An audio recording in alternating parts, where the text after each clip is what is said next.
Well, Oumar Ballo, or Baby Shaq as he's called in college basketball circles, is making waves in college basketball. Last night, for the number one ranked Gonzaga Bulldogs, he scored 17 points on 6 of 6 from the field, 5 rebounds, one very nice assist that we like to see.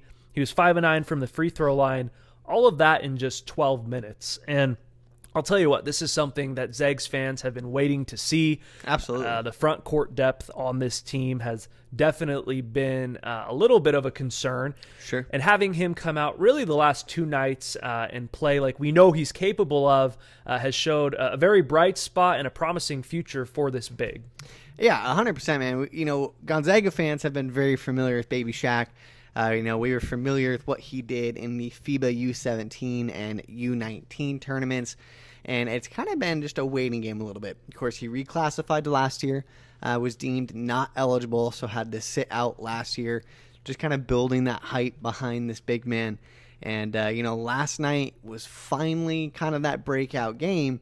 He's really felt like a guy who just needed some confidence. Yeah. He's a little raw, but you can tell he's got the size and he knows the game. Just a matter of putting it together, and last night really felt like a good start to that. Well, and how did he get that nickname of Baby Shaq? Well, in the U17, he had a 32-32 game. That's 32 points, 32 rebounds. Big boy numbers. That is a FIBA record. In the U19, he took his home country of Mali all the way to the championship against a USA team that had Jalen Suggs on it, Cade Cunningham, among many other studs. And then in 2018, Ballo moved to the NBA Academy Latin America. It's a training facility in Mexico City that's sponsored by the NBA. And then, like you mentioned, last year he reclassifies, was very disappointed that he wasn't able to play last season.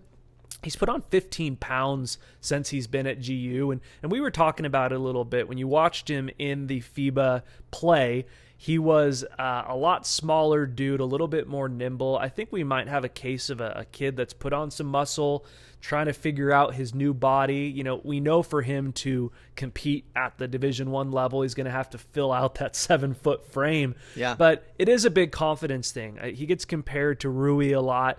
Rui had an enormous language barrier, but Rui was very raw coming in. And I think we need to set realistic expectations in terms of what can we expect out of him this year and in his career. And I think for this year's squad, we just need a solid guy coming off the bench who can spell Drew Timme.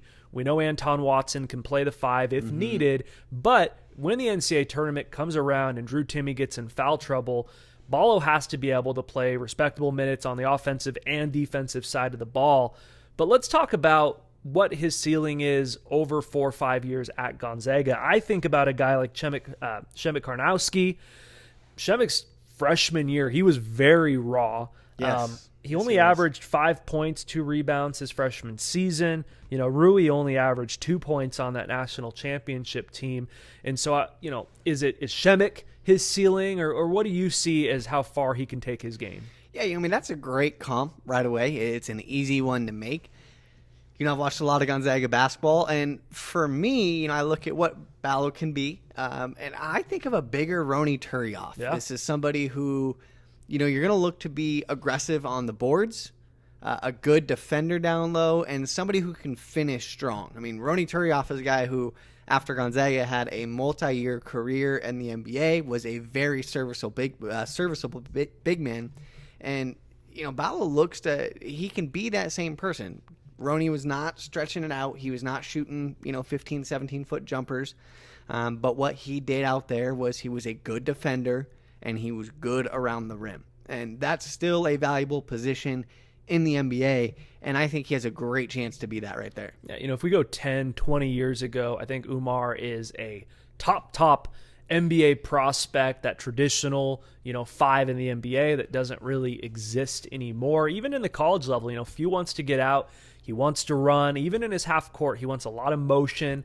On the broadcast, Fox, Dickow, Heister last night were talking about, someone asked a question, it was probably Heister, that said, other than around the rim, where does he need to improve his game? And I think Fox and Dickow stepped in and said, well, let's just worry about getting him around the rim first. he still doesn't Definitely. have a block this season. Sure. I think offensively, a lot of confidence coming out of last night, showing that he can do it. Long ways to go defensively to be able to play meaningful minutes. But I don't think he's ever, in all fairness, Oumar's never going to be expected to step out, hit a three-pointer. He's never going to be expected to be a consistent elbow shooter. I think in this GU program, he's going to have a long career. I think this is a 4 or 5 year guy that he is raw. He's got a long ways to go, but we're seeing some flashes out of I think he's 18 years old now, that you've got to be excited about, to know like, hey, we're going to have this dude on our team the next 4 or 5 years. And this is a guy that was recruited by number 2 Baylor. He was recruited by Arizona. Even if he went there, he wouldn't be able to play in the postseason. But this is a kid that was highly touted coming out, and I think that Zags fans are going to really enjoy watching his progress. My favorite Oumar Ballo quote is how he came up with that Baby Shaq name. And what do you think about being called Baby Shaq? And he said, well, Shaq's a monster. So if you're calling me Baby Monster, I think that's a high compliment.